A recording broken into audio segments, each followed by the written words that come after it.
Hello everybody, welcome to Magnet Brains. और आज हम स्टार्ट करने वाले हैं क्लास 7th इंग्लिश की जो आपकी गुलमोहर बुक है उसका लेसन 11 द प्ले के question and answers and textual exercises आज हम करने वाले हैं। तो इस पूरे वीडियो में आपको question and answers, textual exercises, ये सब कुछ मिल जाएगा। लेकिन मैं आपको एक इन्फॉर्मेशन दे दूं कि इस चैप्टर में से ऑलरेडी 3 वीडियोज़ मैं आपको दे चुकी हूँ। जो फर्स्ट 2 वीडियोज़ हैं वो चैप्टर के एक्सप्लेनेशन पर बेस्ड है, पार्ट 1 एंड पार्ट 2 में डिवाइडेड है because chapter was quite lengthy. और जो थर्ड वीडियो आया है आपका इस चैप्टर से वो है इस चैप्टर की डिटेल समरी। तो अगर आपने ये 3 वीडियोस जिसमें एक्सप्लेनेशन एंड समरी है वो नहीं देखे हैं तो टेंशन मत लीजिए, जल्दी से जाइए एंड देख के आइए सो दैट आप मेरे साथ यहाँ पर question and answers and textual exercises में रिलेट कर पाएँ। ओके चलिए इसी के साथ हमारा first segment understanding the text start करते हैं। यहाँ पर क्या दिया हुआ है, एक टेबल दिया हुआ है और ये टेबल आपके प्ले के बारे में ही है जो आपने पूरा पढ़ा है, ठीक है। और ये तब इसमें जो भी इंफॉर्मेशन दी हुई है वो तब की दी हुई है जब मैन वर रिहर्सिंग, यानी जब जो आर्टिशंस थे वो रिहर्स कर रहे थे, प्रैक्टिस कर रहे थे, उस टाइम का यहाँ पर पूरा टेबल गिवन है। फर्स्ट कॉलम में जो एक्टर्स ने प्रॉब्लम फेस कर रहे थे वो लोग प्ले स्टार्ट करने से पहले वो गिवन है। फिर सेकंड कॉलम में रीज़न, यानी क्या रीज़न था उस प्रॉब्लम का वो आपको बताना है। और थर्ड कॉलम में उन लोगों ने कैसे प्लान किया अपनी प्रॉब्लम को सॉल्व करने का, क्या सोल्यूशन दिया, वो आपको यहाँ लिखना है। The first one is already done for you, आगे क्या आपको करना है। फर्स्ट वाला देख लेते हैं। Whether to leave out the part where Pyramus draws a sword to kill himself. अब प्ले स्टार्ट करने से पहले एक प्रॉब्लम आई, उन्होंने बोला कि भाई प्ले में एक सीन ऐसा आता है जहाँ पर पिरामिड को अपनी स्वॉर्ड, अपनी तलवार निकालना पड़ती है और अपने आप को मार देना पड़ता है। तो ये प्रॉब्लम थी। अब इसका रीज़न क्या था, इस प्रॉब्लम का रीज़न ये था the ladies in the audience में बी स्कैर्ड। अब रीज़न ये था कि भाई जो ऑडियंस में लेडीज़ बैठी हैं वो तलवार और ऐसा खून खराबे वाला सीन देख के बहुत डर जाएंगी, तो हमें क्या करना चाहिए। तो इन्होंने सोल्यूशन निकाला, read a prologue that would explain how none of it was real. तो इन्होंने सोल्यूशन निकाला कि हम एक प्रोलॉग लिखेंगे, यानी कि एक डिस्क्लेमर लिखेंगे, पहले से ही प्ले स्टार्ट होने से पहले लिख के उनको बता देंगे कि भाई जो स्वॉर्ड्स, जो तलवारें वगैरह यूज़ होने वाली हैं वो कोई रियल नहीं है और हम में से भी कोई रियल नहीं है और कोई मरने नहीं वाला है इस पूरे प्ले में। तो उन लोगों का माइंड सेट हो जाएगा और फिर वो लेडीज़ नहीं डरेंगी, ठीक है। फिर सेकंड प्रॉब्लम उन्होंने क्या बताई एक्टर्स ने, how to include the lion which Thisbe means. अब प्ले में एक ऐसा सीन भी आता है जिसमें दिसबी जो कि गर्ल होती है, कैरेक्टर होती है, वो जंगल में एक लायन, एक शेर से मिलती है। अब क्या क्यों प्रॉब्लम थी, अगेन प्रॉब्लम ये थी कि जो लेडीज़ बैठी हैं ऑडियंस में वो लायन को देख के डर जाएंगी। तो इन्होंने क्या सोल्यूशन दिया, इसका क्या रीज़न दिया। रीज़न इन्होंने 2 दिए, इसके 2 सोल्यूशन दिए। पहला उन्होंने बोला कि हम क्या करेंगे, हम एक और प्रोलॉग लिख देंगे जैसे कि हमने इस प्रॉब्लम में लिखा था कि भाई जो लायन का कैरेक्टर प्ले कर रहा है जो इंसान वो रियल नहीं है, तो लेडीज़ नहीं डरेंगी। और दूसरी चीज़ उन्होंने बोला कि जो लायन होगा वो कॉस्ट्यूम पहना रहेगा, यानी जो इंसान होगा वो लायन का कॉस्ट्यूम पहना रहेगा, तो वो कॉस्ट्यूम में से पीप आउट करेगा, यानी उसका आधा चेहरा दिखेगा। तो लेडीज़ को दिख जाएगा कि हाँ भाई वो रियली में कोई लायन नहीं है, ये तो कोई इंसान ही है जो लायन का रोल प्ले कर रहा है, तो लेडीज़ नहीं डरेंगी। तो इस तरीके से 2 प्रॉब्लम्स इन्होंने अपनी सॉल्व करी। नेक्स्ट प्रॉब्लम क्या थी, नेक्स्ट थी how to bring the moonlight into the chamber. इनकी नेक्स्ट प्रॉब्लम ये थी कि भाई शाही महल में जो चेम्बर है, जो बड़ा सा हॉल था जहाँ पर ये लोग फाइनल अपना प्ले करने वाले थे, वहाँ पर हम मूनलाइट कैसे लेके आएंगे, चांद की रोशनी कैसे लेके आएंगे। अब रीज़न क्या था, रीज़न ये था क्योंकि पिरामिड और दिसबी के प्ले के अकॉर्डिंग ये स्टोरी में इन्होंने पढ़ा हुआ था कि दोनों कहाँ मिलते हैं पहली बार, मूनलाइट यानी चांद की रोशनी में। तो जब हम इनका प्ले परफॉर्म करेंगे तो वो मूनलाइट का इफेक्ट तो दिखाना ही पड़ेगा। तो रीज़न क्या दिया इन्होंने, सोल्यूशन क्या दिया, इन्होंने यहाँ पर 2 सोल्यूशंस दिए। पहला इन्होंने कहा कि जो केसमेंट्स हैं, जो बड़ी बड़ी खिड़कियाँ हैं, हम उसको खोल देंगे तो जिससे मूनलाइट होगी वो अंदर आएगी और हमको मूनलाइट का इफेक्ट मिलेगा। और दूसरी चीज़ इन्होंने ये भी बोली कि हम एक काम करेंगे, एक आदमी खड़ा कर देंगे, वो आदमी एक बुश और थॉर्न्स लेके खड़ा रहेगा, यानी झाड़ियाँ और उसमें कांटे वांटे लेके खड़ा रहेगा, और साथ में एक लैंटर्न लेके खड़ा रहेगा, यानी एक लालटेन लेके खड़ा रहेगा। तो इससे क्या होगा, एक मूनलाइट निकलेगी, यानी लालटेन में से जो इफेक्ट निकलेगा लाइट का वो मूनलाइट का निकलेगा। अगर फर्स्ट सोल्यूशन काम नहीं किया तो हम सेकंड पे काम करेंगे, ये इन्होंने डिसाइड किया। नेक्स्ट प्रॉब्लम क्या आई थी, how to have a wall in the great chamber. जो बड़ा शाही महल का वो चेम्बर जहाँ पे लोग परफॉर्म करने वाले थे, वहाँ पर इनको एक वॉल, एक दीवार भी चाहिए थी। क्यों चाहिए थी दीवार इनको, क्योंकि स्टोरी के अकॉर्डिंग, पिरामिड और दिसबी की स्टोरी के अकॉर्डिंग उन्होंने बताया कि भाई जो दोनों थे, पिरामिस और दिसबी, दोनों गर्लफ्रेंड बॉयफ्रेंड जो थे, दोनों एक दूसरे से प्यार करते थे, वो बात कैसे करते थे, वो एक वॉल के थ्रू बात करते थे, यानी वॉल में एक चिंक, एक होल हुआ करता था जिसके थ्रू वो दोनों बात करते थे। तो जब आप उनका प्ले दिखा रहे हो स्टेज पे तो आपको वो वॉल चाहिए, तो वॉल कैसे लेके आएंगे इतनी बड़ी वहाँ पर। तो उन्होंने इसका ये सल्यूशन दिया, ये बोला कि ऐसे सॉल्व करते हैं इस प्रॉब्लम को कि हम एक एक्टर को खड़ा कर देंगे, ठीक है, कुछ एक्टर्स वहाँ खड़े होंगे और उनके फेस पर हम मेकअप कर देंगे जिस पे प्लास्टर चूना वूना लगा के उसको वॉल का इफेक्ट दे देंगे। वो जो लोग खड़े होंगे वो आपस में हाथ पकड़े हुए रहेंगे तो एक वॉल का इफेक्ट आएगा, और जब वो अपनी फिंगर्स आपस में होल्ड करेंगे तो बीच में कुछ होल्स होंगे, मतलब कुछ गैप आ जाएगी, तो वो गैप होल का काम करेंगे जिसके थ्रू पिरामिड और दिसबी एक दूसरे से बात करेंगे। तो इस तरीके से इन्होंने अपनी ये सारी प्रॉब्लम्स सॉल्व करी थी। ओके, आ जाते हैं नेक्स्ट सेट पर। यहाँ पर कुछ क्वेश्चंस गिवन है जिनके आपको आंसर्स देने। फर्स्ट क्वेश्चन, कहाँ पर मिले थे ये सारे एक्टर्स रिहर्सल यानी प्रैक्टिस करने के लिए, और उन्हें क्यों लगा कि ओके ये जो जगह हम जहाँ मिल रहे हैं ये जगह बड़ी कन्वीनियंट, कंफर्टेबल और शानदार जगह है हमारी प्रैक्टिस के लिए। The actors met inside the wood, तो जितने भी एक्टर्स थे वो वुड का मतलब फॉरेस्ट, एक खाली जंगल था, एक जंगल था जिसके बीचों बीच एक खाली जगह थी, ये सब वहाँ मिले थे और इन्होंने डिसाइड किया कि हम अपनी प्रैक्टिस यहीं पे करेंगे। इन्होंने सोचा कि जगह बड़ी कन्वीनियंट, कंफर्टेबल सी जगह है क्योंकि वहाँ पर जो ग्रीन प्लॉट है, जो ग्रीनरी वाला एरिया है, इन्होंने सोचा कि उसको हम अपना स्टेज बनाएंगे और प्रैक्टिस करेंगे, और पास में जो हॉथरॉन ब्रेक यानी नागफली की जो झाड़ियाँ हैं उसको हम अपना ग्रीन रूम बनाएंगे, यानी जब हम प्ले से एग्जिट करेंगे, अपने डायलॉग्स बोल के साइड जाएंगे तो बैक स्टेज जाना पड़ेगा, तो बैक स्टेज ना जाके हम उसको ग्रीन रूम बनाएंगे जहाँ पर हम रेस्ट कर सकते हैं अपना डायलॉग बोलने के बाद। Okay, next question, a stranger pyramids then ever played here. अब ये लाइन कौन बोलता है, ये लाइन बोलता है पक। ओके, तो हु वॉज पक रेफरिंग टू, तो पक ये लाइन किसको बोल रहा था, तो डेफिनेटली पक ये लाइन बॉटम को बोल रहा था। क्यों, क्योंकि बॉटम ही था जो पिरामिड्स का रोल प्ले कर रहा था और बहुत गंदी एक्टिंग कर रहा था, इसलिए पक ने क्या बोला, मैंने आज से पहले तक गंदा पिरामिड्स का रोल प्ले करते हुए किसी को नहीं देखा। Okay, next, what mistake did the actor make, actor कौन था, एक्टर था बॉटम, तो बॉटम ने एक्टिंग करते वक्त, अपने डायलॉग्स बोलते वक्त क्या गलती करी, तो उसने कुछ वर्ड्स मिक्सअप कर दिए, यानी कि उसको अपने डायलॉग में वर्ड बोलना था ओडर और बोल क्या दिया उसने, ओडियस, तो उसके लाइंस के मीनिंग्स ही चेंज हो गए, तो उसके डायलॉग्स गलत बोल रहा था वो। Okay, next question, I see their knavery, this is to make an ass of me to fright me, if they could, but I will not stir from this place, do what they can। अब ये lines कौन बोलता है, ये lines कहता है bottom. Okay, तो वही चीज़ इन्होंने क्वेश्चन में पूछी है कि स्पीकर कौन है, तो स्पीकर जो है इन लाइंस का वो कौन है, बॉटम है।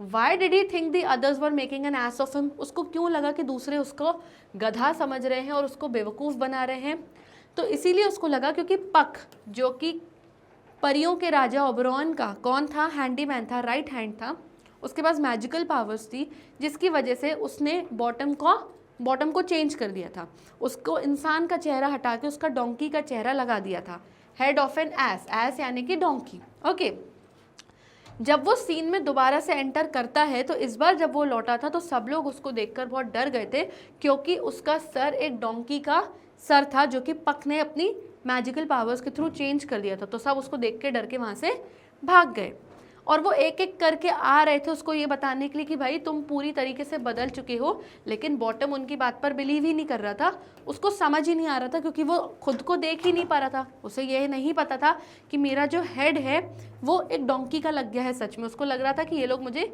बेवकूफ़ बना रहे हैं मुझे डराने के लिए।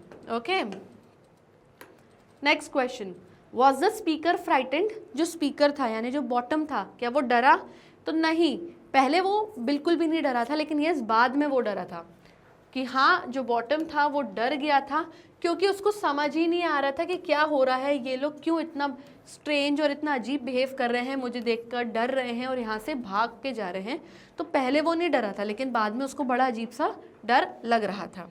Okay, next, What did the speaker decide to do? Why? तो स्पीकर यानी कि जो बॉटम था उसने क्या डिसाइड किया कि मैं क्या करूँगा और क्यों करूँगा, तो उसने डिसाइड किया कि मैं इस जगह से कहीं भी नहीं जाने वाला, नो मैटर कोई मेरे साथ कैसा भी बिहेव करे, मुझसे डर रहे हैं। उसको ये लगा कि ये लोग सब मेरे साथ मजाक कर रहे हैं और मुझे बेवकूफ़ बना रहे हैं। उसने बोला मैं इधर ही टहलते रहूँगा, यहीं वॉक करते रहूँगा और मैं गाना गाऊँगा ताकि दूसरे मुझे सुने कि हाँ भाई ये तो गाना गा रहा है और ये तो बिल्कुल भी नहीं डर रहा है, इसको तो कोई फ़र्क पड़ ही नहीं रहा है। तो उसने ऐसा इसीलिए किया। नेक्स्ट क्वेश्चन, पक ने बॉटम को बहुत अफेक्ट किया है। पक ने इस चैप्टर में बॉटम को बहुत अफेक्ट किया है, डायरेक्टली भी और इनडायरेक्टली भी। और उसने ये कैसे किया ये बताओ। तो पक ने पहले तो बॉटम का सर बदल दिया, एक डोंकी का सर लगा दिया, इंसान का सर हटा के। तो ऐसे उसने डायरेक्टली उसको अफेक्ट किया है, उसको नुकसान पहुंचाया है। यस। फिर पक ने क्या किया, पक ने जो टाइटेनिया थी, जो परियों की रानी थी, जब वो सो रही थी तो उसके आईलिड्स, उसकी आंखों के पलकों पर एक जादुई फूल का जूस लगा दिया था जब वो सो रही थी। अब उसके जादू का असर ये था कि नींद में से उठने के बाद रानी जैसे ही उठेगी और जैसे ही जिस भी पहले इंसान जानवर जिसको देखेगी उसको उससे प्यार हो जाएगा। और जब टाइटेनिया नींद में से उठी तो उसने सबसे पहले उठकर किसको देखा, बॉटम को देखा, और इमिडिएटली वो उससे प्यार में पड़ गई। She fail in love with him. उसको कोई फ़र्क नहीं पड़ा कि शरीर इंसान का है और जो हेड है वो एक डोंकी का है, लेकिन जादू के असर की वजह से उसको उससे प्यार हो गया और उसने बॉटम को हमेशा के लिए अपने साथ उस जंगल में रख लिया, उसको बाहर नहीं जाने दिया। और इस तरीके से पक जो है इनडायरेक्टली भी अफेक्ट, बॉटम जो है इनडायरेक्टली भी अफेक्ट हो गया पक के द्वारा। Okay, next, methinks mistress you should have little reason for that and yet to say the truth reason and love hardly keep company together nowadays। तो ये जो सारी लाइंस हैं ये कौन बोलता है, ये बॉटम कहता है किससे, टाइटेनिया से। तो who was speaking to whom when, तो किसने ये लाइन किससे कही और कब कही, तो ये जो लाइंस हैं बॉटम ने कही थी परियों की रानी टाइटेनिया से।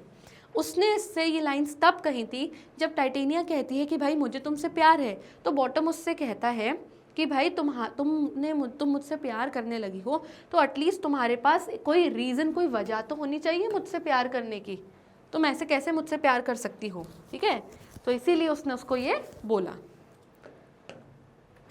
Next, you should have little reason for what has a listener just said.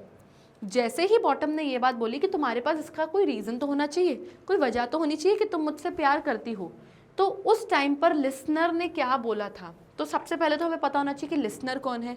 तो लिसनर यहाँ पे टाइटेनिया है, क्योंकि ये जो लाइंस जिसने बोली हैं वो कौन है, बॉटम। दैट मीन्स सुन कौन रहा होगा उस टाइम, टाइटेनिया। तो लिसनर कौन है, टाइटेनिया।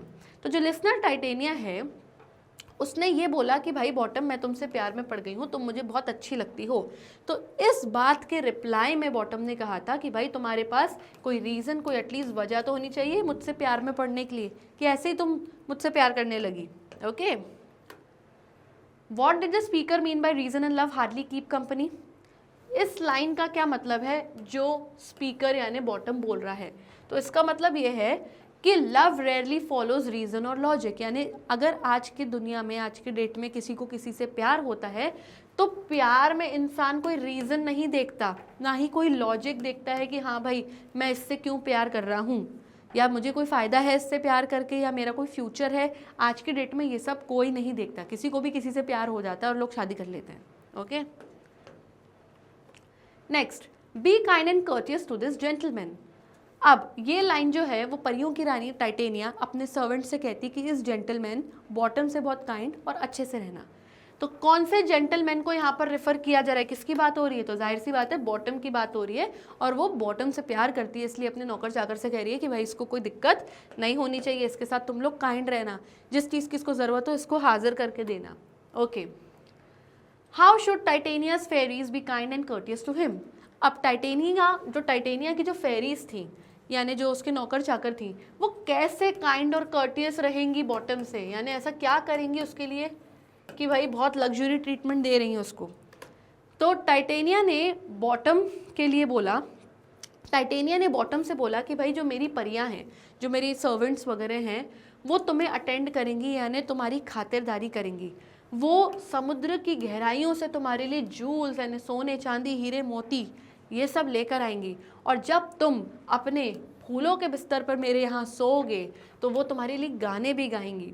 और साथ ही साथ उसने अपनी फेरीज यानी अपनी सर्वेंट से ये भी बोला कि भाई तुम बहुत अच्छा व्यवहार करना और बहुत अच्छे से बात करना बॉटम से, क्योंकि मैं इससे प्यार करती हूँ। जब भी ये वॉक करे, जब भी बॉटम चले, तो उसके आगे तुम डांस करो, उछलो कूदो, बेसिकली उसको इंटरटेन करो और इसको अच्छे अच्छे तरीके के अलग अलग फ्रूट्स खिलाओ, जैसे एप्रिकॉट्स, पर्पल ग्रेप्स एंड ये सब, एंड बाव टू हिम, और हमेशा उसको झुक के इसकी आओ भगत करो। तो इस तरीके से उसकी फेरीज बॉटम को अटेंड करेंगी। Next, this is a story involving a powerful emotion that is made humorous by its comical representation. बोला गया है कि ये जो स्टोरी है इसमें एक बहुत पावरफुल इमोशन दिखाया गया है, यानी बहुत पावरफुल इमोशन दिखाया गया है, लेकिन कॉमिकल प्रेजेंटेशन की वजह से हंसी मजाक और डायलॉग्स डाल के इसको काफ़ी ह्यूमरस, काफ़ी कॉमेडी स्टोरी बना दिया है, जबकि इसमें एक बहुत पावरफुल इमोशन छुपा हुआ है। तो वही चीज़ पूछ रहे हैं कि ऐसा कौन सा पावरफुल इमोशन है जो इस स्टोरी में बताया गया है।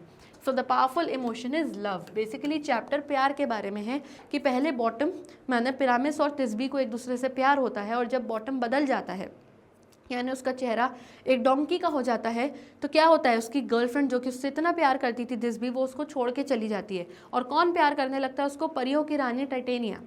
तो और इस बार जब उसको परियों की रानी प्यार कर रही है तो वो उसको प्यार नहीं कर पा रहा है, क्योंकि वो रियलिटी में किसको प्यार करता है? दिस्बी को। यस, तो ये एक बहुत पावरफुल इमोशन यहाँ पे छुपा हुआ है। Next, why has the writer chosen to make such a story comedy. जो हमारे राइटर विलियम शेक्सपियर हैं, उन्होंने इतनी अच्छी स्टोरी जिसमें इतना इमोशन लव के बारे में है, तो इतनी स्टोरी को उन्होंने कॉमेडी क्यों बना दिया, हंसी मजाक में क्यों कन्वर्ट कर दिया? तो उन्होंने इस स्टोरी को कॉमिकल स्टाइल में इसीलिए लिखा है ताकि वो दिखा पाएँ कि how ridiculous all the confusions were and how fleeting love might be, कि कितने सारे कन्फ्यूजन्स हो गए, और ये सब कन्फ्यूजन्स किसकी वजह से हुए? पक की वजह से। और ये कितने रिडिकुलस यानी कितने घटिया ये सारे कन्फ्यूजन्स हैं जिसकी वजह से सब कुछ गड़बड़ हो गई स्टोरी में। And how fleeting love might be, यानी अगर आप किसी से सच्चा प्यार करते हो तो आप उसे कभी नहीं छोड़ोगे, लेकिन अगर आपको कोई इंसान अपीयरेंस में दिखने में अच्छा नहीं लग रहा या वो बदल जा रहा है तो उसका प्यार फ्लीटिंग हो जाता है, यानी बहुत थोड़े से शॉर्ट पीरियड ऑफ टाइम के लिए होता है, उसका प्यार मानो ख़त्म हो जाता है। जैसे तिस्बी का पिरामिस के लिए ख़त्म हो गया था एस का हेड देख के, डोंकी का हेड देख के। तो इसीलिए स्टोरी को क्या बना दिया गया है? इस स्टोरी को एक कॉमेडी स्टोरी बना दी गई। ओके, आ जाते हैं हमारे नेक्स्ट सेगमेंट में, which is appreciating the text. यहाँ पर क्वेश्चन में पूछा गया है कि यहाँ पर आपके सामने 4 ऑप्शंस गिवन हैं। इन सारे ऑप्शंस में से कौन सा ऐसा कॉमिक एलिमेंट है जो इस प्ले में कंट्रीब्यूट कर रहा है, यानी बेसिकली कौन सी इन चारों ऑप्शंस में से कौन सा ऑप्शन आपको ऐसा लगता है जिसकी वजह से हमारे प्ले में कॉमेडी का एलिमेंट आ गया है बहुत। आप चाहें तो एक ऑप्शन चूज़ करें, एक से ज़्यादा भी चूज़ कर सकते हैं। ऑप्शन देखते हैं। Number 1 A, the odd decisions that the actors take about how to stage the play. अजीब अजीब डिसीजंस जो कि एक्टर्स, जो कि आर्टिशंस थे, उन्होंने लिए थे कि भाई स्टेज को प्ले हम कैसे करेंगे, स्टेज पर प्ले हम कैसे परफॉर्म करने वाले हैं। सेकंड, ऑडियंस के जितने भी रिएक्शंस थे प्ले को लेके, क्या वो एक कॉमिक एलिमेंट था। Next, the pranks played by पक ने जितने प्रैंक्स, कितनी भी शरारतें जो भी करी थी, क्या उसकी वजह से कॉमिक एलिमेंट आ गया है। या फिर the contribution to the play made by Puck, या फिर आप डायरेक्टली बोल सकते हो कि पक ने जितना भी कंट्रीब्यूशन दिया है प्ले में, तो मेरे ख्याल से पक वाला ऑप्शन तो डेफिनेटली हम लेंगे ही लेंगे, जो कि ये था कि जो उसने क्या किया था, उसने जितने भी ट्रिक्स प्ले किए थे, मैजिकल जूस लगा दिया था, फिर उसने हेड चेंज कर दिया था, डोंकी का हेड लगा दिया था बॉटम के सर पे, तो ये तो मेन कॉमिक एलिमेंट थे ही थे, तो सी तो रहेगा। एंड साथ ही साथ जो कि अजीब अजीब डिसीजंस ली उन्होंने कि इंसानों को खड़ा कर देंगे और वो दीवार को रिप्रेजेंट करेंगे, या फिर हम किसी इंसान को खड़ा कर देंगे लैंटर्न लेके, वो मूनलाइट को रिप्रेजेंट कर देंगे। तो अपने डिसीजंस जो उन्होंने लिए थे प्रॉब्लम्स को लेके वो काफ़ी ऑड थे। तो ऑप्शन ए एंड सी मेरे according are the right. So option A and C are the right option for this question. Next, आपको आपके चैप्टर में से पैरा नंबर 47 अच्छे से रीड करना है और फिर बताना है how and why has the writer made Titania speech particularly musical. आपको बताना है कि जो टाइटेनिया की स्पीच थी, जो परियों की रानी थी, उसने जो भी स्पीच दी, जो भी डायलॉग्स बोले, वो म्यूजिकल अंदाज में क्यों दिखाए गए हैं। तो राइटर ने टाइटेनिया की जो स्पीच है उसको म्यूजिकल बनाई थी, और जो उसकी लाइंस थी वो क्या लाइंस थी? Do not desire to go whether the wilt और no, no common rate, tend upon my state and so on. तो ये जो सब लाइंस हैं ये टाइटेनिया ने बोली थी, लेकिन म्यूजिकल अंदाज में बोली थी। तो राइटर ने ऐसा इसलिए किया होगा बिकॉज टाइटेनिया एक फेरी क्वीन थी, यानी परियों की रानी थी, और इसीलिए उसके जो डायलॉग्स हैं, उसके जो वर्ड्स हैं वो थोड़े ब्यूटीफुली, बहुत ग्रेसफुली आने चाहिए, पोएटिकली आने चाहिए, जो कि बिल्कुल डिफरेंट दिखे ह्यूमन कैरेक्टर्स से। वो इंसानों की तरह नहीं बोल सकती, वो इंसानों से अलग थी, परी थी, इसीलिए क्या हुआ, उसके डायलॉग्स म्यूजिकल अंदाज में थोड़े डिफरेंट रख दिए ह्यूमन कैरेक्टर्स से, अगर कंपेयर करें तो। Okay, next, the characters and incidents in this text are the 3 types. इस चैप्टर में जितने भी कैरेक्टर्स यूज़ हुए हैं या जितने भी इंसिडेंट्स हुए हैं वो बेसिकली 3 टाइप्स के हुए हैं। पहला द रियल, यानी कुछ कैरेक्टर्स, कुछ इंसिडेंट्स रियल थे। दूसरा द फिक्शनल, यानी कुछ कैरेक्टर्स और इंसिडेंट्स फिक्शनल थे, यानी कि काल्पनिक थे, इमेजिनरी थे, असलियत में नहीं होते। और तीसरा जो था वो क्या इंसिडेंट थे? मैजिकल, यानी कुछ जादुई चीज़ें भी इस प्ले में हुई। कौन से वो लोग थे और कौन से वो इंसिडेंट्स थे, उनको यूज़ करते हुए आपको ये टेबल कंप्लीट करना है। ये कैरेक्टर्स का कॉलम है, ये इंसिडेंट्स का कॉलम है, और सबसे पहले हमको बताना है कि कौन से कैरेक्टर्स रियल थे चैप्टर में और उनके कौन से रियल इंसिडेंट्स थे। तो जो कैरेक्टर्स सच में एग्जिस्ट करते थे वो था बॉटम और जो दूसरे एक्टर्स थे यानी सारे आर्टिसंस। और इंसिडेंट्स क्या रियल थे? ये इंसिडेंट्स रियल था कि वो सब इकट्ठा हुए थे अपना प्ले रिहर्स करने के लिए, प्रैक्टिस करने के लिए एक फॉरेस्ट के बीच में। फिक्शनल, काल्पनिक कैरेक्टर्स कौन से थे? काल्पनिक कैरेक्टर्स जो थे वो पिरामिड्स और दिस्बी थे, क्योंकि पिरामिड्स और दिस्बी रियल में एग्जिस्ट नहीं करते थे। इनके ऊपर बेस्ड एक नॉवल थी जिसका प्ले ये लोग स्टेज पर परफॉर्म कर रहे थे। और इंसिडेंट्स क्या था? इंसिडेंट्स ये था कि ये जो एक्टर्स थे पिरामिड्स और दिस्बी, ये लोग स्टेज पर एक प्ले परफॉर्म करने वाले हैं और बेसिकली प्रिटेंड करने वाले हैं, पिरामिड्स और दिस्बी का रोल प्ले करने वाले हैं। असलियत में ये दोनों एक्टर्स कैरेक्टर्स नहीं थे। मैजिकल, मैजिकल कैरेक्टर्स में कौन कौन थे? ये सब पक, titania, attendants of titania and king Oberon, क्योंकि ये सब फेरी यानी परियों की कैटेगरी बताई गई थी जो कि मैजिकल यानी जादुई दिखाई गई थी। और इंसिडेंट्स क्या थे? इंसिडेंट्स ये था कि पक ने बॉटम का हेड चेंज कर दिया था, और दूसरा मैजिकल इंसिडेंट्स ये था कि उसने टाइटेनिया के आईलिड्स पर मैजिकल फ्लावर्स का जूस लगा दिया था। तो ये मैजिकल इंसिडेंट्स थे। ओके, चलिए आ जाते हैं नेक्स्ट सेगमेंट में, which is grammar and usage. हमने ऑलरेडी ये चीज़ सीख ली है कि जितने भी स्टेटमेंट्स होते हैं, चाहे वो इम्परेटिव्स हो यानी नॉर्मल स्टेटमेंट्स, इम्परेटिव्स यानी जो जिसमें कोई एक्सक्लेमेशन या इंटरोगेटिव या क्वेश्चन नहीं आ रहा हो, या कोई एक्सक्लेमेशंस वाले हों, they are change from direct speech to reported speech. यानी कोई भी स्टेटमेंट हो, इम्परेटिव्स हो, एक्सक्लेमेशंस हो, इनको आप डायरेक्ट स्पीच से किससे चेंज कर लेते हो? रिपोर्टेड स्पीच में चेंज कर लेते हो। कैसे? एग्जाम्पल्स देखते हैं। ये आपका फर्स्ट एग्जाम्पल है और ये दोनों मिला के आपका सेकेंड एग्जाम्पल है। फर्स्ट एग्जाम्पल में हम एक स्टेटमेंट पढ़ेंगे। स्टेटमेंट है the actors will rehearse in the would. जो एक्टर्स हैं वो वुड यानी फॉरेस्ट में रिहर्स करेंगे, प्रैक्टिस करेंगे।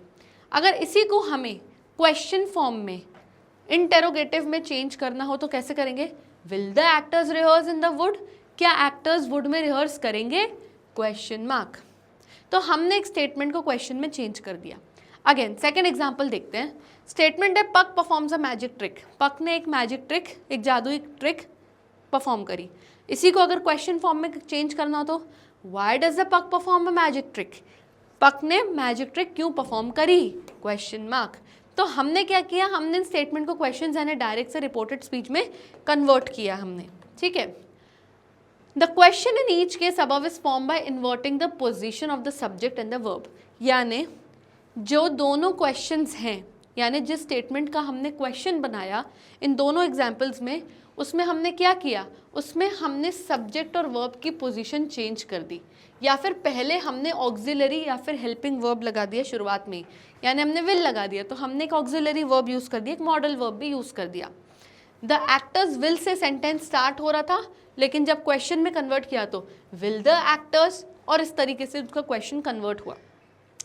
पक परफॉर्म्स, इस तरीके से स्टेटमेंट स्टार्ट हुआ।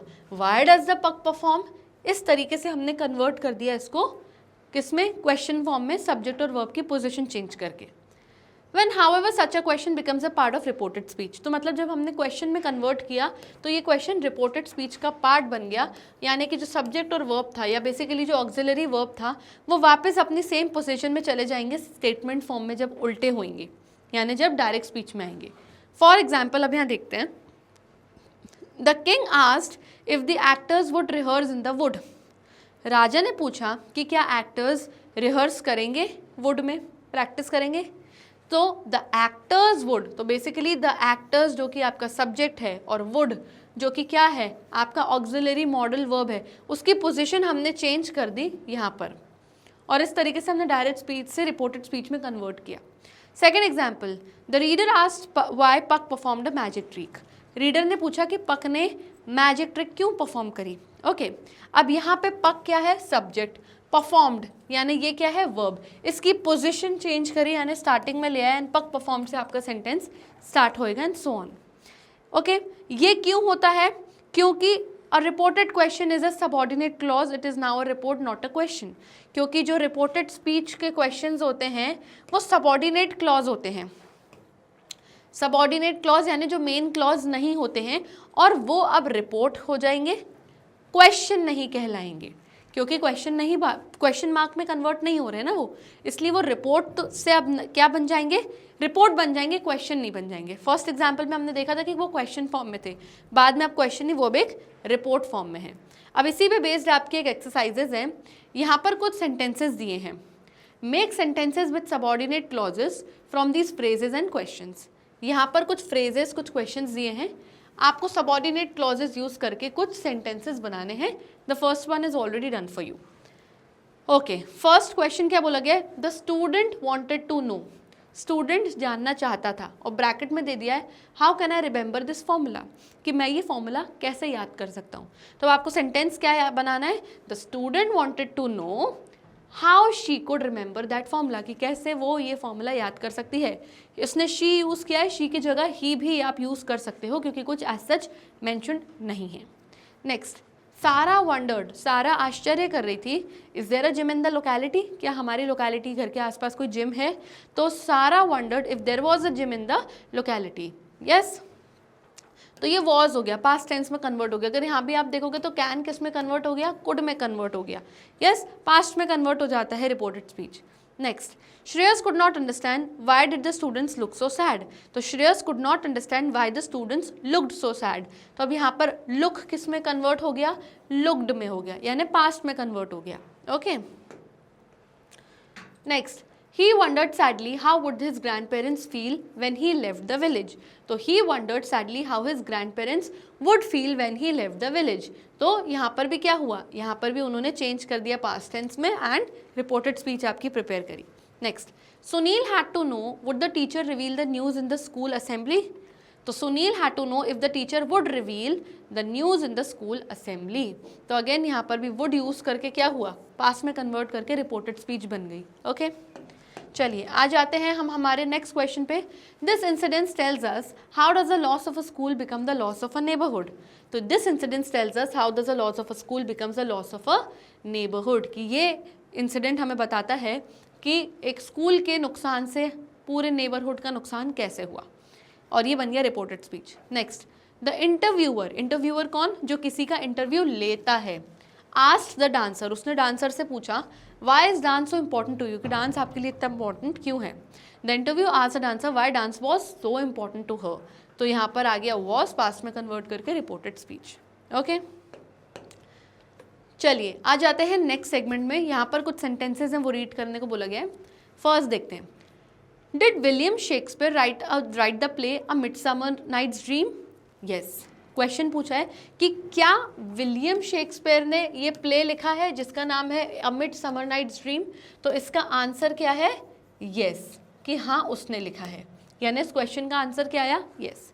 Next, were the actors aware of Puck's presence, क्या जो एक्टर्स वहाँ पे प्रैक्टिस कर रहे थे उनको पता था कि पक वहाँ पे प्रेजेंट है, तो आंसर क्या आया, नो, तो इस क्वेश्चन का आंसर क्या है, नो। तो बेसिकली कुछ क्वेश्चंस ऐसे होते हैं जिनके आंसर या तो येस में होते हैं या तो नो, पूरे सेंटेंसेस नहीं होते, सिर्फ येस एंड नो में उनके आंसर्स होते हैं। इस तरीके के क्वेश्चंस को हम येस नो क्वेश्चंस कहते हैं। क्या कहते हैं, येस नो क्वेश्चन, यानी इनके आंसर्स खाली येस या फिर नो में आते हैं। इनको हमेशा एक ऑक्सिलरी वर्ब के साथ यूज़ करते हैं, जैसे कि बी, डू, हैव, और फिर उसके बाद आता है एक सब्जेक्ट और फिर आता है एक मेन वर्ब, जिसमें साथ में कभी कभी एक मॉडल वर्ब भी आता है। When reporting yes no questions we use if और वेदर। अगर कभी कभी कोई ऐसे क्वेश्चंस पूछे जाते हैं जिनका आंसर या तो येस होता है या तो नो, उसमें हम कभी कभी इफ़ और वेदर का, इन दो शब्दों का भी इस्तेमाल करते हैं। कैसे? He asked if William Shakespeare wrote the play a midsummer night's dream. उसने पूछा कि क्या विलियम शेक्सपियर ने वो प्ले लिखा है अ मिडसमर नाइट्स ड्रीम, तो आंसर इसका भी क्या होगा, येस ही होगा। लेकिन इस बार क्या यूज़ हुआ है, if. He asked whether the actors were aware of Puck's presence. उसने पूछा कि क्या वो एक्टर्स प्रेजेंस, पक के प्रेजेंस के लिए अवेयर थे, उन्हें पता था, तो इसका आंसर क्या होता, नो। अब इसका आंसर भी नो ही होगा, लेकिन इस बार यूज़ क्या हुआ है, वेदर। तो कभी कभी रिपोर्टिंग क्वेश्चंस जो होते हैं येस नो वाले, उसमें हम इफ़ और वेदर भी इस तरीके से यूज़ कर सकते हैं। अगर वर्ब जो होता है मेन सेंटेंस में जो भी वर्ब गिवन है, अगर वो पास्ट टेंस में है and the verb in the question is in the present tense, और क्वेश्चन में जो वर्ब गिवन है वो प्रेजेंट टेंस में है, then the latter changes to the past tense in the reported speech. यानी जो मेन सेंटेंस है, यानी जो मेन स्टेटमेंट है, अगर उसमें वर्ब प्रेजेंट पास्ट टेंस में दिया है, ओके, और जो क्वेश्चन बेसिकली पूछा जा रहा है और उसमें जो वर्ब गिवन है वो आपका प्रेजेंट टेंस में है, तो इस कंडीशन में क्या बोल रहे हैं, इस कंडीशन में बोल रहे हैं कि जो लैटर है, यानी इन दोनों में से जो ये सेकंड वाली चीज़ बोली गई है वो किस में चेंज हो जाती है, पास्ट टेंस में चेंज हो जाती है। यानी ये प्रेजेंट से चेंज हो जाएगा पास्ट में। वो कैसे होगा वो अभी हम आगे एक्सरसाइजेज में देखेंगे। कह रहे हैं मेन सेंटेंस में वर्ब अगर पास्ट में है और क्वेश्चन में वर्ब अगर प्रेजेंट टेंस में है, तो इस केस में जब भी आप आंसर लिखेंगे उसमें पास्ट टेंस में चेंज हो जाएगा आपका वर्ब। कैसे होगा वो देखेंगे। The teacher said can you sing and I said no. Teacher ने कहा क्या तुम गाना गा सकते हो, और मैंने क्या कहा, ना। The teacher asked me if I could sing and I said I couldn't. यानी अब यहाँ पे आप देखो मेन सेंटेंस में क्या बोला गया है, मेन सेंटेंस में कैन यू सिंग, ये प्रेजेंट टेंस की बात बोली गई है। एंड आई सेड सॉरी, यहाँ पे क्या बोला है, मेन सेंटेंस में द टीचर सेड, टीचर ने कहा, ये पास्ट में बात बोली गई। कैन यू सिंग क्वेश्चन में प्रेजेंट टेंस है, तो यानी आपका जो लैटर है, यानी कि जो ये चीज़ है ये किस में हो जाएगी, पास्ट में हो जाएगी। कैसे? The teacher asked me if I could sing and I said I couldn't. I could sing हो गया, यानी पास्ट में चेंज हो गया, and I said I couldn't, again past में कन्वर्ट। मदर ने कहा क्या तुम अपना कबर्ड क्लीन करोगी, और मैंने कहा येस। तो मदर सेड, ये हो गया आपका प्रेजेंट में मेन सेंटेंस। क्वेश्चन में क्या बोला है, will you clean your cupboard, ये हो गया आपका पास्ट में, ये पास्ट में हो गया और ये प्रेजेंट में हो गया। तो जब आपका वर्ब सेंटेंस में पास्ट में होता है और क्वेश्चन में जो वर्ब होता है वो प्रेजेंट में होता है, तो जो लैटर यानी कि जो ये वाला पार्ट है वो भी पास्ट में कन्वर्ट हो जाता है। कैसे? Mother asked if I would clean my cupboard and I said that I would. तो ये चीज़ पूरी किस में कन्वर्ट हो गई, पास्ट में। ओके, अब एक्सरसाइजेज हम देखेंगे, उसमें और बेटर आपको समझ में आएगा। आपको यहाँ पर कुछ फ्रेजेस एंड क्वेश्चंस दिए हुए हैं, आपको इनको यूज़ करते हुए सेंटेंसेस फ्रेम करने। The first one is already done for us. Mother asked me have you prepared for the test, तो आंसर है येस। तो mother asked me if I had prepared for the test and I said I had, convert हो गया past में। Okay, next. Sarita asked Pranav does Prashant read a lot, answer क्या है, no. तो Sarita asked Pranav if Prashant red a lot and he said that I did not. अब ये जो red है ये रीड नहीं है, रीड का पास्ट टेंस की भी स्पेलिंग रीड ही होती है, लेकिन उसको प्रोनाउंस रेड करते हैं, और डिड भी यहाँ पे पास्ट की ही बात है, तो this is your past tense. Okay, next. Gopal asked Saif can you join us for the game of cricket, he readily agreed. तो Gopal asked Saif if he could join them for a game of cricket and he readily agreed. तो again ये भी past में आपका convert हो गया। Next. Nandita asked Harsha will you try the local cuisine, he said he certainly. यानी अब सेंटेंस इससे स्टार्ट होगा एंड देन आगे को डॉट डॉट डॉट, यानी आगे सेंटेंस कंटिन्यू होगा। तो Nandita asked Harsha if he would try the local cuisine and he said that certainly would. तो यहाँ पर भी आपका क्या हो गया, पास्ट में कन्वर्ट हो गया latter. Next, my neighbours asked us, are you visiting the pink city? Yes, we are. ये आंसर हुआ. तो माई neighbours asked us whether we are visiting the pink city and we replied we were. Again ये भी past में convert हो गया. Okay आ जाते हैं नेक्स्ट सेगमेंट में, which is your grammar fun. ये बेसिकली एक क्लासरूम एक्टिविटी, एक गेम है. इसमें क्या है करना है, पूरी क्लास को 2 ग्रुप्स में डिवाइड कर दिया जाएगा. हर ग्रुप में 5 पीपल रहेंगे. ओके जो कि क्या करेंगे, सामने वाले ग्रुप से क्वेश्चंस पूछेंगे, जैसे कि a teacher, a policeman, a bus conductor, parent and so on. Okay यहाँ पर बोला गया है क्लास को बेसिकली 2 ग्रुप्स में डिवाइड किया जाएगा और हर ग्रुप 5 लोगों को अपने लिए चूज़ करेगा. यानी अगर मेरा ग्रुप है, इसमें हम 5 लोग हैं और हम भी कुछ 5 लोगों को चूज़ करेंगे. वो 5 लोग कौन हो सकते हैं, कोई टीचर हो सकती है, कोई पुलिसमैन हो सकता है, कोई बस कंडक्टर हो सकता है, किसी का पेरेंट हो सकता है, कोई भी हो सकता है. They will write 5 questions, 1 for each person. Each question will be that the person would ask them. अब ये लोग क्वेश्चन लिखेंगे हमारे लिए यानी ग्रुप के लिए और फिर इनसे क्वेश्चन पूछा जाएगा. फिर ग्रुप 1 वो क्वेश्चन ज़ोर से रीड करेगा ग्रुप 2 के सामने और ग्रुप 2 गेस करेगा कि ये वाला क्वेश्चन किस पर्सन ने पूछा होगा. पुलिसमैन ने पूछा है, डॉक्टर ने पूछा है, नर्स ने पूछा है, किसने पूछा है, और कन्वर्ट करेगा इस क्वेश्चन को रिपोर्टेड स्पीच के सेंटेंस में. ओके फिर ग्रुप 2 अगर सही आंसर देता है तो उनको पॉइंट मिलता है और अगर नहीं मिलता तो ये पॉइंट वापस ग्रुप 1 को मिल जाता है. इस तरीके से जिस ग्रुप के सबसे ज़्यादा पॉइंट्स होंगे वो जीत जाएगा. तो एक क्लासरूम एक्टिविटी है, ये आप अपने टीचर के सुपरविजन में डेफिनेटली कर सकते हैं. नेक्स्ट आ जाता है सेगमेंट वर्ड्स इन यूज़ में. कहा जा रहा है कि ये जो वर्ड है प्ले, इसके कई सारे मीनिंग होते हैं. ये जो शब्द है प्ले, PLAY प्ले, इसके बहुत सारे मीनिंग्स होते हैं. आपको एटलीस्ट 3 मीनिंग्स ढूंढने हैं इस वर्ड प्ले के, जो कि हमारे टेक्स्ट यानी चैप्टर में यूज़ हुए हैं, और साथ ही साथ आपको एक्सप्लेन करना है अपने एग्जाम्पल्स देते हुए. तो क्लियरली जो 3 मीनिंग्स यूज़ हुए हैं, फर्स्ट है, एक प्ले का मतलब होता है कोई ड्रामा, यानी कि कोई नाटक जो परफॉर्म किया जा रहा है, जो कि क्या हो रहा था, जो कि वो ordinary group of people stage पर प्ले परफॉर्म करने वाले थे, जो कि जो आर्टिशंस कर रहे थे. यस, बॉटम सब.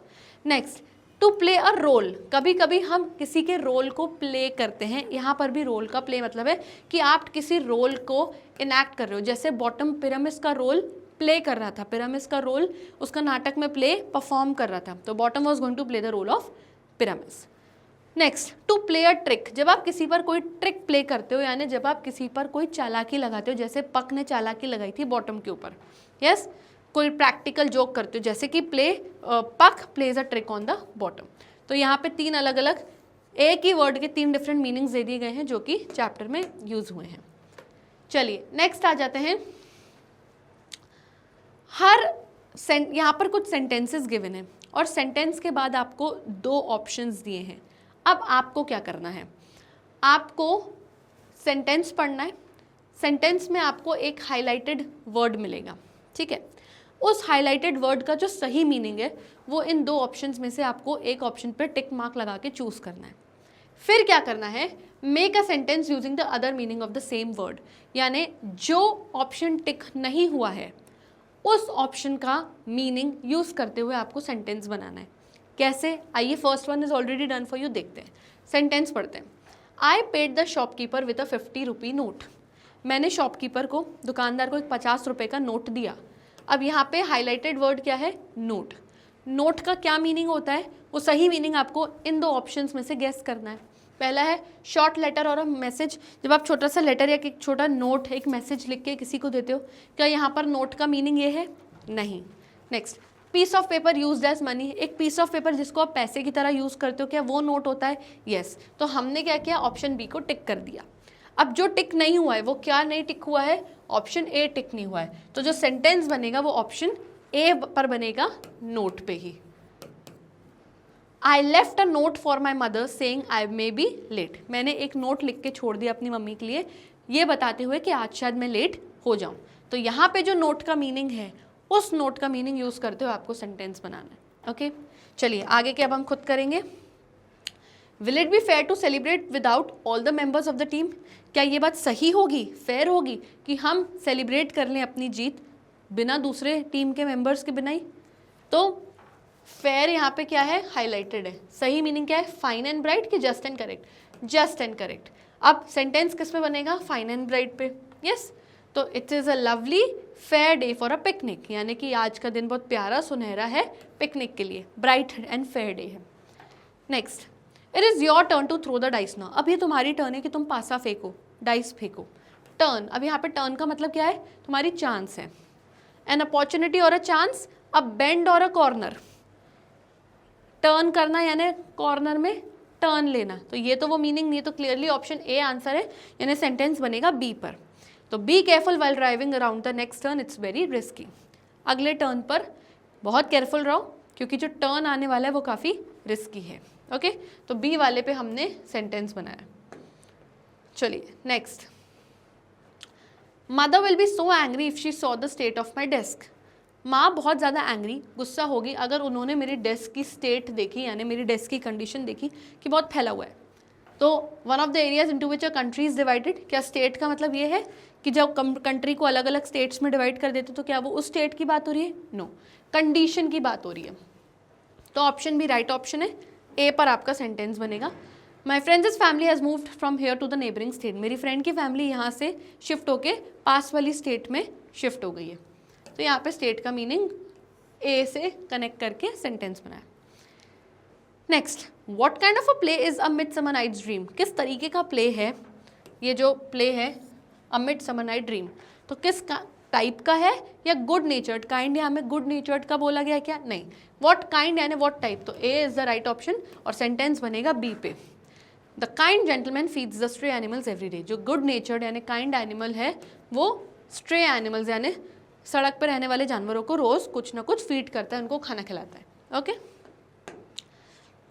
चलिए next, the story moves between the past, the present and the future. ये जो स्टोरी है पहले पास्ट के बारे में बताती है, फिर उसके बाद प्रेजेंट के बारे में यानी जो अभी हो रहा है उसके बारे में बताती है, और फिर फ्यूचर के बारे में यानी आने वाले भविष्य के बारे में। तो प्रेजेंट का मतलब क्या है, द टाइम नाउ। यस, तो option A is the right option, time now. Present का मतलब गिफ्ट भी होता है, आप किसी को प्रेजेंट देते हो, तो यहाँ पर वो मीनिंग नहीं है, तो दैट मीन्स बी वाला जो मीनिंग है उस पर सेंटेंस बनेगा जो कि है I have the perfect presence for father a mobile phone cover. मेरे पास फादर के लिए बहुत बढ़िया प्रेजेंट है यानी कि गिफ्ट है, जो कि क्या है, एक मोबाइल फ़ोन कवर। ओके, चलिए आ जाते हैं नेक्स्ट एक्सरसाइजेस पर। एक्सरसाइज पर जो भी यहाँ सजेस्ट किया गया है, जो भी यहाँ बोला गया है सेंटेंस में, उसको यूज़ करते हुए आपको सेंटेंस बनाने हैं। फर्स्ट वाला देखते हैं, use green room to describe how the actors were using the hawthorn brake. आपको ग्रीन रूम वर्ड यूज़ करना है और बताना है, डिस्क्राइब करना है कि कैसे एक्टर्स हॉथॉर्न ब्रेक को यानी नागफली की जो झाड़ियाँ हैं उनको यूज़ कर रहे थे। The actors were using the hawthorn brake as a green room. जो एक्टर्स थे वो हॉथॉर्न ब्रेक यानी जो नागफली की झाड़ियाँ थी उस एरिया को अपना ग्रीन रूम के तौर पे यूज़ कर रहे थे, यानी एज अ चेंजिंग रूम या रेस्ट रूम की तरह भी इसको यूज़ कर रहे थे। नेक्स्ट, आपको मेकअप वर्ड यूज़ करना है ये डिस्क्राइब करते हुए कि कैसे उन एक्टर्स ने प्लान किया था पूरा वॉल रिप्रेजेंट करने का, कि कैसे चेम्बर में पूरी वॉल दिखाई जाएगी। They plan to represent the wall by putting suitable makeup on the actor. उन्होंने बोला था कि हम किसी एक्टर के ऊपर बढ़िया सा मेकअप लगा देंगे, प्लास्टर वगैरह लगा देंगे, यस, एंड उसके बाद उसको कैसे रिप्रेजेंट करेंगे, एक दीवार की तरह रिप्रेजेंट कर लेंगे। नेक्स्ट, आपको क्यू वर्ड यूज़ करना है। क्यू का मतलब क्या होता है, जब आप किसी को कोई हिंट वगैरह देते हो। क्यू वर्ड डिस्क्राइब करना है जब Pyramus was suppose to re enter the stage, कि पिरामिड्स को वापस एंटर करना था स्टेज में, तो क्यू कैसे यूज़ करोगे। The cue for Pyramus to re enter the stage was never tire, यानी जब दिस भी नेवर टायर वर्ड यूज़ करेगी तो ये एक क्यू, एक हिंट है कि यानी पिरामिड्स तुम्हें इस मोमेंट पर स्टेज में वापस एंटर करके अपने डायलॉग्स बोलने हैं। नेक्स्ट, प्रॉम्प्टर वर्ड यूज़ करना है आपको। प्रॉम्प्टर क्या होता है, वो इंसान जो प्रॉम्प्ट करता है, किसी को उंगली करता है बार बार ऐसे करके प्रॉम्प्ट करता है कि कम कम तुम्हारी चांस है कम, ऐसा। तो प्रॉम्प्टर वर्ड आपको यूज़ करना है ये डिस्क्राइब करते हुए कि Quince was helping the others with their lines, कि क्विंस दूसरों की लाइंस में उनकी मदद कर रहा था, उनको प्रॉम्प्ट करते हुए कि भाई कम कम तुम्हारी चांस है, अब तुम्हारे का डायलॉग का चांस है, ऐसा। तो Quince being the prompter help the others while their lines. Okay, next, अब आपको वर्ड यूज़ करना है बैक स्टेज, ये डिस्क्राइब करते हुए कि एक्टर्स जो थे वो बहुत बिजी थे प्रिपेयर करने में अपने फाइनल शो के लिए। तो कहाँ प्रिपेयर कर रहे थे? बैक स्टेज में। तो it was a day of the final show, ये फाइनल शो का दिन था और जितने भी एक्टर्स थे वो बैक स्टेज में बिजी थे प्रिपेयरिंग फॉर द प्ले, अपने प्ले के लिए प्रिपेयर कर रहे थे। अब आपको वर्ड यूज़ करना है स्टेज डायरेक्शंस, जो भी डायरेक्शन स्टेज पर दिए जाते हैं कि आप यहाँ खड़े रहोगे, आप वहाँ, दैट इज स्टेज डायरेक्शंस। तो आपको स्टेज डायरेक्शंस यूज़ करना है ये डिस्क्राइब करते हुए कि जो एक्टर्स थे न्यू हाउ टू मूव और स्पीक, उनको पता था कि कैसे हमें मूव करना है, कब मूव करना है और कब हमें अपने डायलॉग्स बोलने हैं। The detailed stage directions told the actors how to move and speak during the play. तो एक्टर्स को डिटेल में स्टेज डायरेक्शंस दे दिए गए थे, ये बताते हुए कि कैसे उनको मूव करना है और प्ले के दौरान कैसे अपने डायलॉग्स बोलने हैं। ओके, आ जाते हैं हमारे नेक्स्ट सेगमेंट में, which is your writing segment. यहाँ पर क्या करना है, आपको इमेजिन करना है कि आप कौन हो, पक हो। आप कौन हो, पक हो, पक बनना है अब आपको। अब आपको पूरी स्टोरी नरेट करनी है, what happens in the seen in last in a few paragraphs, you can use these lines. तो बेसिकली ये पैराग्राफ्स, ये हिंट्स आपको पढ़नी है और समझनी है, और उसके बाद आपको एक पैराग्राफ लिखना है, एक दो पैराग्राफ्स लिखना है, और बेसिकली इन पूरी लाइन्स को, इन पूरे हिंट्स को यूज़ करते हुए आपको बताना है कि सीन में क्या हुआ था। तो पैराग्राफ 1 में आप ये बताओगे कि भाई वो वुड में, जंगल में आया था, ओबेरॉन के ऑर्डर्स लेके आया था। क्या ऑर्डर थे? कि टाइटेनिया के आइलेट पे मैजिकल जूस लगा दो। फिर उसने देखा कि एक्टर्स वहाँ पे रिहर्स कर रहे हैं टाइटेनिया के पास में, और ये देख के वो बड़ा अम्यूज़ हो गया था कि भाई इनको पता नहीं है कि पास में कोई राजकुमारी सो रही है, और फिर उसने एक ट्रिक के बारे में सोचा। फिर पैराग्राफ 2 में वो बॉटम का वेट करता है कि वो दोबारा आए, और इस बार उसने क्या किया, बॉटम का हेड चेंज कर दिया था, डोंकी का लगा दिया था। पैराग्राफ 3 में पक ये बताएगा कि वो एक्टर्स के पास ही में कहीं छुप गया था और उनको देख रहा था कि उसकी ट्रिक का क्या रिजल्ट निकल रहा है, और वो देख रहा था कि सब दूसरे एक्टर्स बॉटम को देखकर इधर उधर भाग रहे हैं, डर गए हैं, क्योंकि उसने टाइटेनिया के आइलेट्स पे मैजिकल जूस लगा दिया है। और फिर वो देखता है कि टाइटेनिया नींद में से उठ जाती है और बॉटम से प्यार में पड़ जाती है, और ये देख के वो बड़ा अम्यूज़ड हो जाता है, और ये सब देखकर वो किसको रिपोर्ट करने जाता है? किंग ओबेरॉन को। नाउ अब आपको यही इमेजिन करना है कि आप पक हो, और इन हिंट्स को यूज़ करके आपको पैराग्राफ लिखना है। इन्होंने एक हिंट और दे दी है कि you may begin like this, आप अपने पैराग्राफ की स्टार्टिंग इस तरीके से करोगे। तो स्टार्टिंग दे दी है, after I had found the flower that the king had named, I extracted it's juice and went looking for the queen. तो पक कहते हैं कि जैसे ही मुझे वो फ्लावर मिला जिसका नाम मुझे किंग ने बताया था कि भाई ये मैजिकल फ्लावर तुम यूज़ करोगे पक, मैंने उस जूस, उस फ्लावर का जो जूस है वो एक्सट्रैक्ट किया, यानी निकाला, और फिर मैं क्वीन को ढूंढने के लिए चले गया, क्योंकि क्वीन के ही आइलेट्स पे मुझे वो लगाने का ऑर्डर दिया गया था जूस को। तो इस तरीके से हम स्टार्ट करेंगे। यहाँ तक तो हमें ऑलरेडी स्टार्टिंग मिल गई है। अब यहाँ से पक आगे बताएगा हिंट्स यूज़ करके। कहता है I found the queen, finally मैंने क्वीन को ढूंढा, बट साथ ही साथ मुझे वहीं पर पास में कुछ दूसरे ग्रुप ऑफ पीपल भी मिले, यानी एक ग्रुप मिला जिसमें कई सारे लोग थे, उसमें कुछ आर्टिशंस यानी कि कुछ कारीगर थे, वो एक प्ले के लिए रिहर्स कर रहे थे, यानी कि प्रैक्टिस कर रहे थे। एंड सबसे ज़्यादा अम्यूजिंग, सबसे ज़्यादा हैरान करने की बात थी उनका रिहर्सल। बड़ा अजीब तरीके से वो लोग रिहर्सल कर रहे थे, मैंने कभी भी इतनी अजीब तरीके की रिहर्सल करते नहीं देखा। और पिरामिड्स और दिस्बी का प्ले वो लोग परफॉर्म कर रहे थे, और पिरामिड्स का डायलॉग इतने अजीब तरीके से बोलते हुए मैंने आज तक किसी इंसान को नहीं देखा। पक कहता है उन लोगों ने मुझे नहीं नोटिस किया, और ना ही क्वीन को देखा, ना ही मुझे देखा उन लोगों ने। तो मैंने डिसाइड किया कि चलो कुछ फ़न, कुछ मज़ा किया जाए। जो एक्टर पिरामिड्स का रोल प्ले कर रहा था, जो कि कौन था? बॉटम था। वो अपना डायलॉग बोल के दूसरों से हटके थोड़ा बाहर आ गया था। तो यहाँ पर this was my chance, finally मुझे उसके साथ एक ट्रिक खेलने का मौका मिल गया। मैंने उसके साथ एक ट्रिक खेली और मैंने उसका सर बदल दिया, और उसके इंसान के सर की जगह मैंने उसको क्या लगा दिया? एक डोंकी का हेड लगा दिया, एज यानी डोंकी का हेड लगा दिया। वो बहुत अजीब सा लग रहा था, और मैं खुद को हंसते हुए बिल्कुल नहीं रोक पा रहा था उसको देखकर। और अब मुझे सब्र नहीं हो रहा था कि मैं देखूं कि कैसे दूसरे उसको देखते हैं और कैसा रिएक्ट करते हैं जब वो देखेंगे कि उसका एक न्यू हेड लग चुका है। कहता है मैं बुशेस यानी झाड़ियों के पीछे छुप गया और जल्द ही जो बॉटम था उसने अपने रिहर्सल में री एंटर किया अपने आगे की लाइंस बोलने के लिए, और सब लोग उसको देखकर बहुत हॉन्टेड हो गए, डर गए और इधर उधर उससे दूर भागने लगे। कहता है कैसा मैं हंसा उन लोगों को देखकर, कैसे वो डर रहे थे उसको देखकर। जब सब लोग वहाँ से भाग गए थे डर कर, तो जो मैन था यानी जो बॉटम था वो इधर उधर वॉक करने लग गया था और गाना गाने लग गया था, बस ये दिखाने के लिए उनको कि भाई वो उनकी बातों से बिल्कुल भी नहीं डरा है और बड़ा कॉन्फिडेंट फील कर रहा है। उसके गाने गाने की वजह से क्वीन नींद में से उठ गई।